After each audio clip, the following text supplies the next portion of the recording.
welcome to our video. My name is Rosalind and my partner is April, and together we represent Group 7.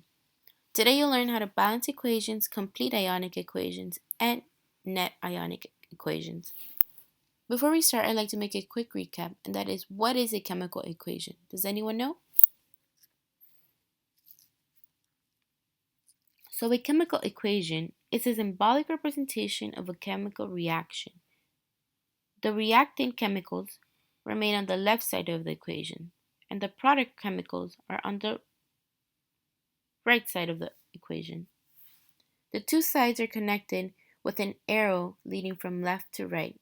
A balanced chemical equation represents the chemical reaction using a chemical formula of reactants and products. It indicates the numbers of molecules or atoms for each substance.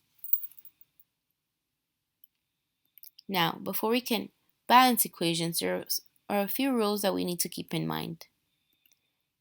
The first one is you can only add coefficients while balancing chemical equations. Always remember that coefficients come in front of the molecule.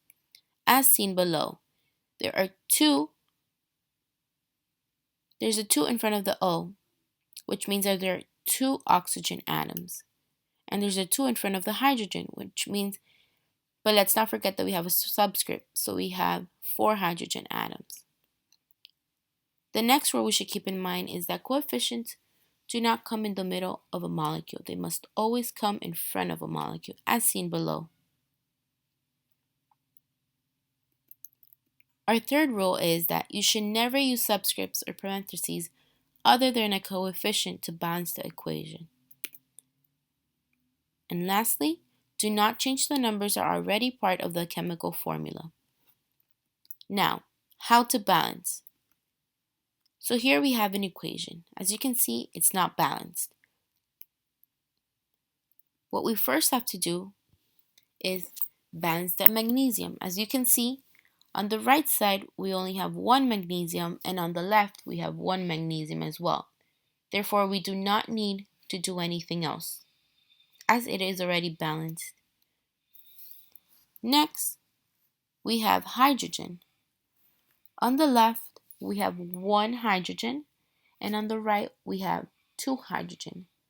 In order for that to be balanced, we have to multiply 1 hydrogen times 2, which gives you 2. Therefore, you're going to put the 2 in front of the hydrogen on the left side in order for it to become balanced. Next, we have to balance chlorine. We have 1 chlorine on the left and 2 chlorines on the right. We have to do the same thing we did to the hydrogen. So you multiply 1 chlorine times 2, which gives you 2, right? And now you have 2 chlorines and 2 hydrogens. So as you can see, it is already balanced. 1 magnesium, 2 hydrogens and 2 chlorines, 1 magnesium, 2 chlorines, and 2 hydrogens. And there you go. You have completely balanced the equation.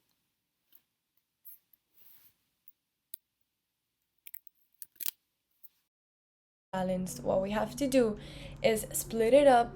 Every single species that we have, we're going to split it up. We're going to put the charges that they have. We're going to still put the states that they're in, and we're going to mention how many moles of each element we have. So what we're doing with this is we're doing the complete ionic equation. So we'll start with Mg. Mg has a charge of +2, and like we see, it's a solid. And since there's only 1, we're just going to add the charge, and we're going to move to the next species, which is 2HCl, which is aqueous. That 2 means that there's 2 H's and there's 2 Cl's. So we're going to split those up, and we're going to put the charges of both elements, H and Cl. So we're going to do this. We're going to put 2H plus aqueous plus the 2Cl -1 aqueous. And that's how we're going to do it. So now we're going to move to the product side. And we're going to go with the green one, which is MgCl2. Mg, we know that there's only going to be one of them. And Cl2, since there's that little 2 next to it, that means that there's 2 moles of Cl. So we're going to split them up and we're going to put the charge once again. So Mg2 plus, there's only one, and we're all aqueous, and we're going to add the 2Cl with a charge of -1, and it's still aqueous. And now the only thing that we have left is H2, which is a gas, and because it's a gas, we're just not going to put the charge. We're going to leave it as it is. So now we have the complete ionic equation, but we want to get to the net ionic equation. So all we have to do is cancel out those items that are the same exact on both sides. So if they haven't changed from the reactant to the product, we're gonna eliminate them. So let's start with Mg. Mg has a charge of +2 and it's a solid. But when you go to the products, it's an aqueous. That means that it has changed, so we're gonna leave it there. The 2H plus, it's aqueous at first, but then when we go to the product side, it's become a gas. So again, it has changed, so we're gonna leave it as it is. However, 2Cl is aqueous on both sides. That means that it hasn't done anything in our equation, so we don't really need it. So we're just gonna cross them out because we don't need them. So once we cancel them and we take them out of our equation, we're gonna have our net ionic equation, which is gonna be Mg2 plus a solid plus 2H plus aqueous, and that's gonna give us Mg2 plus aqueous plus H2 gas. And that's how we would get to the net ionic equation.